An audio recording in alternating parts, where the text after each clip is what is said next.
ഇന്ന് CPM-ന്റെ സംസ്ഥാന സെക്രട്ടറി ഗോവിന്ദമാഷ് പറഞ്ഞത് കോൺഗ്രസ് രാഹുൽ മാങ്കൂട്ടത്തിലിനെ ഒളിപ്പിച്ചു വെച്ചിരിക്കുന്നു എന്നാണ്. അപ്പോൾ കോൺഗ്രസ്സുകാർ ഒളിപ്പിച്ചു നിർത്താൻ തീരുമാനിച്ചാൽ സംസ്ഥാന പോലീസിന് കണ്ടെത്താൻ കഴിയില്ല എന്ന് അദ്ദേഹം സമ്മതിക്കുകയാണോ?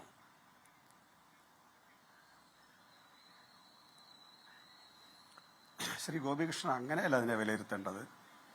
നമ്മളിപ്പോൾ ഒരു വലിയ മാഫിയ സെറ്റാണെങ്കിൽ പോലീസിനവിടെ കയറാം. എത്ര വലിയ ആയുധ ശേഖരത്തോടു കൂടിയായാലും അവരെ സംരക്ഷിക്കുന്നെങ്കിൽ പ്രവേശിക്കുന്നതിന് പോലീസിന് യാതൊരു പ്രയാസവുമില്ല. ഇതങ്ങനെയല്ല. ഇത് പ്രതി MLA ആണ്.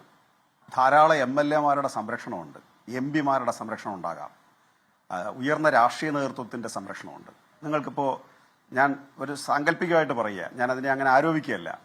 ശ്രീ രാഹുൽ മാങ്കൂട്ടത്തിൽ ഒരു MP-യുടെ വീട്ടിലാണ് ഒളിവിലിരിക്കുന്നതെങ്കിലോ ആ വേണ്ടത്ര 100% പെർഫെക്റ്റായ തെളിവില്ലാതെ പോലീസുകാർക്ക് ആ വീട് റെയ്ഡ് ചെയ്യാൻ പറ്റുമോ? MLA-യുടെ വീട്ടിലാണെങ്കിൽ റെയ്ഡ് ചെയ്യാൻ പറ്റുമോ? ആ പരിമിതി ഇവിടെ ഉണ്ട്. ആ സൗകര്യമാണ് ശ്രീ രാഹുൽ മാങ്കൂട്ടത്തിൽ ഉപയോഗിക്കുന്നത്. രാഹുൽ മാങ്കൂട്ടത്തിലല്ല, ഏതൻ തോട്ടത്തിലായാലും അറസ്റ്റ് ചെയ്യാനുള്ള ശേഷിയുള്ള പോലീസാണ് കേരളത്തിലേത്. നമ്മൾ നോക്കൂ, എത്രയോ സങ്കീർണമായ കേസുകളിലെ പ്രതികളെ കൃത്യമായി അറസ്റ്റ് ചെയ്ത് കേരള പോലീസ് മികവ് തെളിയിച്ചുകൊണ്ടിരിക്കുകയാണ്.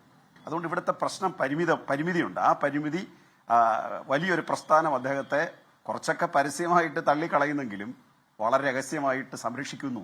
ആ സംരക്ഷിക്കുന്നുള്ളതിന്റെ തെളിവാണ് പലരുടെയും വരികൾക്കിടയിലൂടെ അവരുടെ അഭിപ്രായങ്ങൾ വായിച്ചത്. ഒരു രാഷ്ട്രീയ ഭാഷയിൽ പറഞ്ഞതാണോ അതോ വ്യക്തമായ വിവരങ്ങളുടെ അടിസ്ഥാനത്തിൽ പറയുന്നതാണോ? അവരുടെ പ്രതികരണം കേട്ടാൽ മനസ്സിലാവില്ലേ ശ്രീ ഗോപികൃഷ്ണൻ? അതായത് കോൺഗ്രസിന്റെ ഒരു പ്രധാനപ്പെട്ട സംവിധാനമാണല്ലോ മീഡിയ സെൽ, അല്ലെങ്കിൽ അവരുടെ സൈബർ സെൽ എന്ന് പറയുന്നത്. അത് KPCC-യുടെ നേതൃത്വത്തിൽ പ്രവർത്തിക്കുന്ന ഒന്നല്ലേ? ആ വിഭാഗം എല്ലാം ഇപ്പോൾ ആരുടെ കൂട്ടത്തിൽ നിൽക്കുകയാണ്? മാങ്കൂട്ടത്തിൽ തന്നെ നിൽക്കുകയല്ലേ? അവരുടെ വലിയ പിന്തുണ അദ്ദേഹത്തിനില്ലേ? വലിയ തോതിലുള്ള പിന്തുണയില്ലേ? അതിന്റെ അർത്ഥം എന്താ? അതുപോലെ കോൺഗ്രസിനകത്ത് അവരുടെ സമീപനം എന്താ? ഈ കേസ് പെൺകുട്ടി പരാതി കൊടുക്കുന്നത് വരെ രാഹുൽ മാങ്കൂട്ടത്തിൽ കോൺഗ്രസിന്റെ MLA-മാർക്കും MP-മാർക്കും KPCC ഭാരവാഹികൾക്കൊപ്പം ഇലക്ഷൻ പ്രചരണം നടത്തിക്കൊണ്ടിരിക്കുകയായിരുന്നു.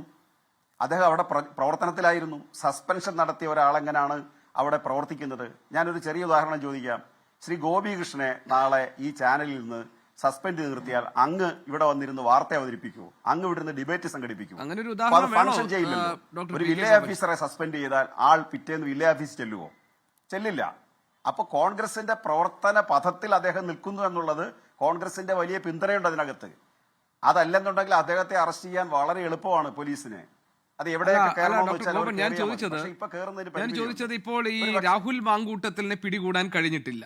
അതിജീവിതയെ അവഹേളിച്ചതിന്റെ പേരിൽ സമൂഹ മാധ്യമങ്ങളിൽ ഇടപെട്ട ഒരാൾ ഇപ്പോൾ അറസ്റ്റിലാണ്. പിന്നെ മറ്റു പ്രതികൾ ഒരുപക്ഷെ അവരും നിയമ നടപടികൾ നേരിടേണ്ടി വരും. ഞാൻ പറയുന്നത്, ഇതിലെ പ്രധാനപ്പെട്ട താങ്കൾ പറഞ്ഞതുപോലെ പ്രതി MLA ആണ്. അതും കേരളത്തിലെ ഓരോ ആൾക്കും അറിയാകുന്ന, മുഖപരിചയമുള്ള, അടുത്തറിയാകുന്ന ഒരു MLA. ഇപ്പോൾ താങ്കൾ പറഞ്ഞതുപോലെ മറ്റൊരു MLA-യുടെയോ അല്ലെങ്കിൽ MP-യെ പോലെ ഒരു ജനപ്രതിനിധിയുടെയോ തണലിലാണ് രാഹുൽ മാങ്കൂട്ടത്തിൽ നിൽക്കുന്നതെങ്കിൽ കണ്ടെത്താൻ കഴിയില്ല. അതിന് ചില പരിമിതികളുണ്ട് അന്വേഷണത്തിനെന്ന് താങ്കൾ പറഞ്ഞു.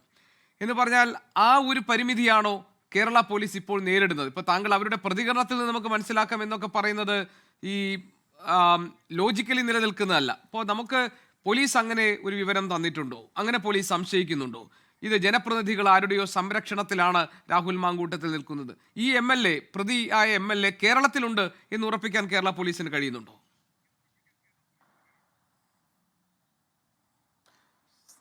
ശ്രീ ഗോപികൃഷ്ണൻ, അതിന്റെ പരിമിതി നമുക്ക് മനസ്സിലാവില്ലേ? പോലീസ് ഇക്കാര്യത്തിൽ സാധാരണ ഒരു പ്രതി അറസ്റ്റ് ചെയ്യുന്നതിന് ആധുനിക കാലത്ത് ഉപയോഗിക്കുന്ന സാങ്കേതിക വിദ്യകൾ എന്ന് പറയുന്നത് അത് ടെലിഫോൺ, മൊബൈൽ ഫോൺ ഉപയോഗിക്കാം, ടവർ ലൊക്കേഷൻ ഉപയോഗിക്കുന്നു, നെറ്റിന്റെ സൗകര്യങ്ങൾ ഉപയോഗിക്കുന്നു. ഇങ്ങനെയൊക്കെയാണ് ഒരു പ്രതിയെ ഇപ്പൊ മുമ്പത്തേക്കാൾ കൂടുതൽ കേസിൽ ആളുകൾ അറസ്റ്റ് ചെയ്യപ്പെടുന്നതിന്റെ കാരണം സാങ്കേതിക വിദ്യ വികസിച്ചതുകൊണ്ടാണ്. ഇപ്പോൾ നഷ്ടപ്പെട്ട് ഒരാൾ ഏതെങ്കിലും സ്ഥലത്ത് ഒളിവിൽ പോയി താമസിച്ചാൽ ചിലപ്പോൾ അയാൾ ദീർഘകാലത്തേക്ക് അറസ്റ്റിലാവില്ല. എന്നാൽ അയാൾ മൊബൈൽ ഫോൺ ഉപയോഗിക്കുകയാണെങ്കിൽ അയാളെ കൃത്യമായിട്ട് അറസ്റ്റ് ചെയ്യാൻ പറ്റുന്നുണ്ട്. അല്ലെങ്കിൽ അതുപോലുള്ള സാങ്കേതിക വിദ്യ ഉപയോഗിക്കുകയാണെങ്കിൽ അറസ്റ്റ് ചെയ്യാൻ പറ്റുന്നുണ്ട്. ഇപ്പൊ ബില്ലാദിനെ തന്നെ കണ്ടുപിടിച്ച് അമേരിക്ക അറ്റാക്ക് ചെയ്തത് അത്തരം ഒരു സാങ്കേതിക വിദ്യയുടെ ഉപയോഗത്തിലാണ്. രാഹുൽ മാങ്കൂട്ടത്തിൽ എവിടെ പോയി ഒളിക്കുമെന്നായി പറയുന്നത്? 3-4 ദിവസമൊക്കെ ഇങ്ങനെ കറങ്ങി നടക്കാൻ പറ്റും. അയാളുടെ രൂപം, അയാൾ പുറത്തിറങ്ങി നടക്കുന്നെങ്കിലല്ലേ ആ രൂപം ഐഡന്റിഫൈ ചെയ്യാൻ പറ്റുന്നത്. അയാൾ ഇൻബോൺ ക്രിമിനൽ അല്ലേ? അല്ല കേവലമായിട്ടുള്ള ഒരു പൊതുപ്രവർത്തനമല്ലല്ലോ, ഇൻബോൺ ക്രിമിനലാണ്. ഇപ്പൊ രജിസ്റ്റർ ചെയ്യാത്തത് ഉൾപ്പെടെ 10-ലധികം ഇത്തരം കേസുകളിലെ കക്ഷിയാണെന്നാണ് പുറത്തു വരുന്ന വിവരങ്ങൾ. അതുകൊണ്ട് നേരത്തെ പോലീസ് ഡിപ്പാർട്ട്മെന്റിന്റെ പ്രതിനിധി ചൂണ്ടിക്കാണിച്ചതുപോലെ തന്നെ, സുഭാഷ് സാർ ചൂണ്ടിക്കാണിച്ചതുപോലെ തന്നെ, അയാൾ ഇതെല്ലാം പഠിച്ചിട്ട് ചെയ്ത ഒരു കക്ഷിയാണ്. ഈ തരത്തിലുള്ള എന്തെല്ലാം കേസ് വന്നാൽ എങ്ങനെയൊക്കെ കൈകാര്യം ചെയ്യണമെന്ന് നല്ല ധാരണ മറ്റു പലരുമായിട്ട്, അയാളെ പോലെ ക്രിമിനലുകളുമായിട്ട് ആലോചിച്ച്, അത്തരം ക്രിമിനൽ ബുദ്ധിയല്ല. ഇപ്പൊ ഒരു സൈക്കോ ആണ് അയാൾ. സൈക്കോ എന്നൊക്കെ പറഞ്ഞു കഴിഞ്ഞാൽ കേവല സൈക്കോ അല്ല, കേവലമായൊരു പ്രതിയല്ല.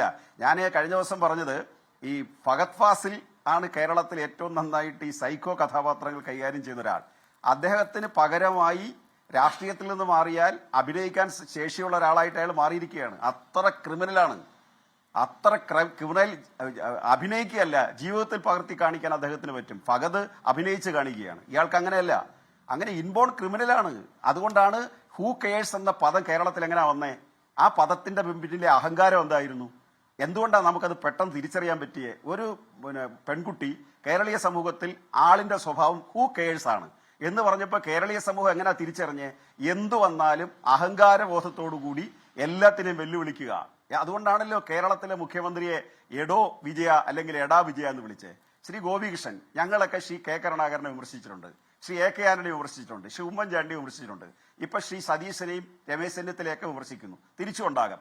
ഞങ്ങൾ ഇന്ന് വരെ എടോ രമേശ് ചെന്നിത്തലെ, എടോ കെ കരുണാകര, എടാ കെ കരുണാകര എന്ന് വിളിച്ചിട്ടുണ്ടോ? പേര് പറയും. പേര് പറയുന്നത് എന്തുകൊണ്ടാ? സെലിബ്രിറ്റികൾക്ക് പേരാ സാധാരണ പറയുന്നത്.